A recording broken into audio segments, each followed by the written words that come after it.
wearing two hats today as Chair of Queensferry Ambition and also Head of Corporate Communications at ScotMid. And why I'm saying the ScotMid one is because we both firmly believe we're at the heart of the communities that we serve, and that is part of today's talk.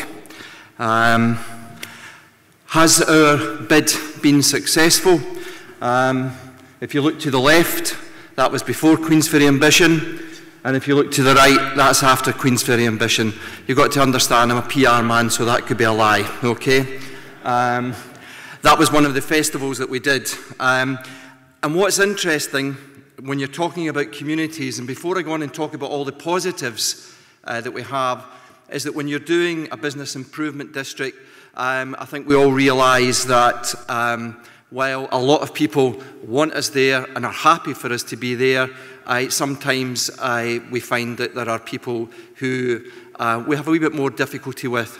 And that includes the community as well. And although we're a business improvement district, I think we've all got to understand that we are dealing with communities who might not be business people. They live there, they might work elsewhere.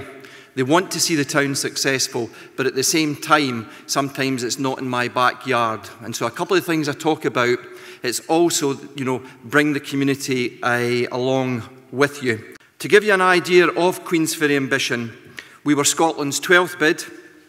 We have over 40 community groups and clubs, some of which are levy payers, for example, the bowling club, the yacht club, and a local community hub as well.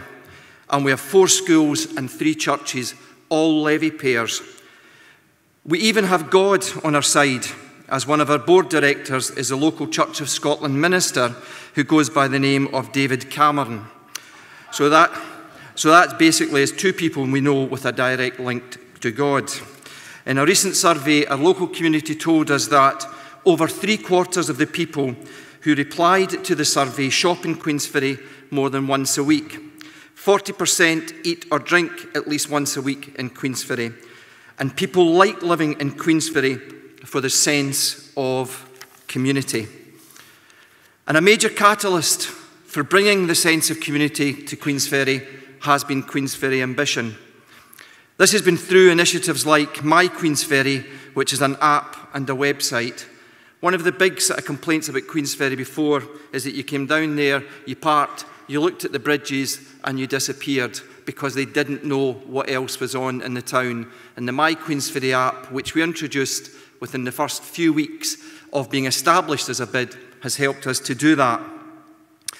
Our festive programme, again, which seemed just to sort of attract locals, we wanted to extend out, but not at the expense of the local community. So rather than making it a great big sort of secret, we actually took thousands of the festive programmes, produced them, and then distributed them locally for free to every household and business. It's no longer a secret, it's something that we can all enjoy. And that's the theme that we keep running through, not just for the businesses, but for the local community. They are important. School engagement. That was one of the things that nearly sort of finished us on our feet when locals thought that the schools, out of their school budget, were going to have to pay the levy, but it was done through the City of Edinburgh Council. But one thing is the schools, primary and secondary, have absolutely engaged with Queensferry Ambition, and that's our future ratepayers, our future taxpayers, our future employees, whatever. And so we've brought an idea of business to the schools, to the teachers, to the pupils through Worlds of Work Week, where we go in using the local businesses to talk to the pupils about the sort of type of careers that they might have in the future. Dragon's Den experiences, don't have to explain about that. And interviews with local employers. That is basically making sure that the youngsters, when they're going for an interview, are well set up to do that interview. So we're passing on our experience to them. Hopefully they're also going back to their parents, part of that community initiative again. And a 6-year project supported by Queensferry Ambition on the World War II Fourth Bridge Raid, which right at the start of the Second World War, which I think saw the first ever Spitfires used in action against the Germans. The exhibition runs up to the end of June, so please feel free to visit. And if you are in Queensferry tomorrow, we have a fly past, I think around about 25 past 1, half past 1, of Spitfires and Typhoon aircraft. Spectacular photographs, unless we have the weather of this morning. A major business and community initiative was a vision for Queensferry West End Charette. In March last year, hundreds of people in Queensferry took part in design workshops and completed surveys to help create a shared vision for the West End of Queensferry's town centre. Queensferry Ambition secured £12,500 funding from the Scottish Government, City of Edinburgh and Scotmid, that's my company, to undertake this community design process.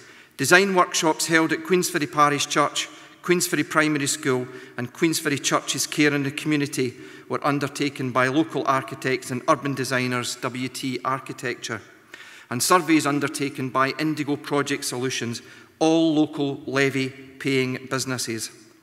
Design proposals were developed further in a workshop with key stakeholders, including councillors, planners, community councillors, Historic Scotland, Visit Scotland, and other key community representatives. The information and views gathered have been used to generate 63 distinct built proposals spread over the West End, ranging from bin enclosures at the Bellstane to new parking on the edge of the town centre. This piece of work has firmly put Queensferry on the agenda of the City of Edinburgh Council's planning and transport teams. Transport Scotland, Forth Bridges Forum and Fife Council have also taken a great interest, and we are currently prioritising 63 proposals. And as time is marching on, can I throw in our World Heritage nomination for the Forth Bridge, 125-year-old tomorrow. Happy birthday, Forth Bridge. And what a spectacular backcloth we have, and I'll talk about that very quickly just a wee bit later on when we talk about our Forth Bridges Festival. One great thing is that when you're doing a business improvement district, you don't just look to the negatives, you look at the good things that are there.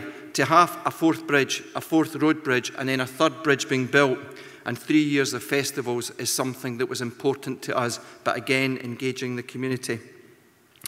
A regular monthly community market has provided an excellent opportunity to engage with the local community, hearing what they like and don't like about the town, as well as raising the profile of Queensferry Ambition. And when you hold markets and you hold community markets, it does bring people from far and near to the town, but again, you've got to respect the wishes of the local community. And although it is loved by many, at the same time, there are those it just becomes a bit of a nuisance to. So while we are making sure our businesses are happy, I'll say it again, we're also making sure that our community is happy as well. We also work with and support our local charities such as Queensferry Care in the Community and sponsor a Queensferry Ambition Challenge Cup at the annual abseil. We recently held our first business awards, which made a great impact on the local community, with our local library and community hub taking 2 of the major awards.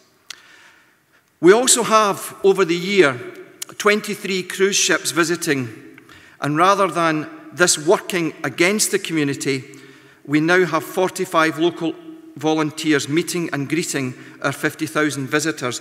Why I say working against the community, before Queensferry Ambition came on board, sorry about the pun, but before they came on board, cruise ships came into the Forth, waiting at the side of the quay were dozens of buses.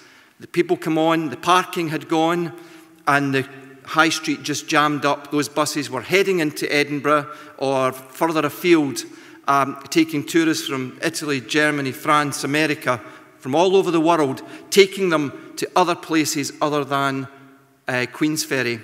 But what we did is that we brought the local community in. We got the 45 volunteers who, when the ships come in now, they are greeted by our volunteers, all dressed in their uniforms, and encouraged to go and visit our local shops, our local restaurants, and just get their sea legs, you know, away from them and just enjoy the place.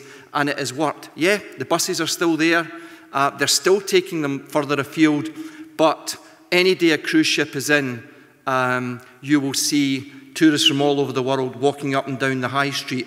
And a great part of this, apart from bringing the local community on board, businesses that used to close on certain days, even when the cruise ships were in, are now opening their shops and actually sort of reaping the rewards from that. That has been great. And finally, the Forth Bridges Festival. That has brought together communities from all over the world. The festival's a tremendous amount of hard work, but absolutely worth it. And that's one thing that I think every person that's now got an established business improvement district, anybody that ever told you this was going to be easy, they weren't really telling the truth. It is difficult, but it is rewarding.